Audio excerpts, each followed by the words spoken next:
Praise the lord. ఈరోజు దేవుని వాగ్దానము.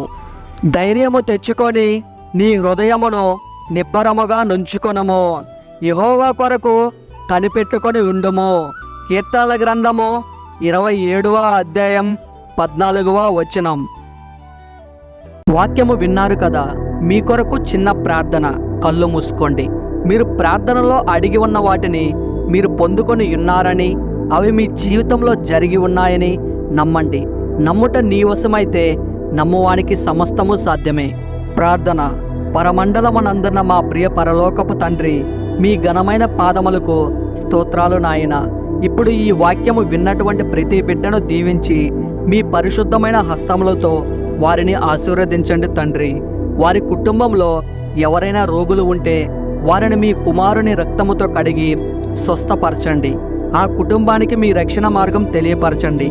భూలోకంలో ప్రతి ఆత్మ రక్షింపబడాలని మీ కోరిక నాయన. విన్న అందరికీ మారు మనస్సును దయచేసి పాపక్షమాపణ దయచేస్తారని మీ బంగారు పాదాలకు నమస్కరిస్తూ యేసయ్య పరిశుద్ధమైన నామమున అడిగి వేడుకుంటున్నాం తండ్రి. Amen, amen, amen, amen.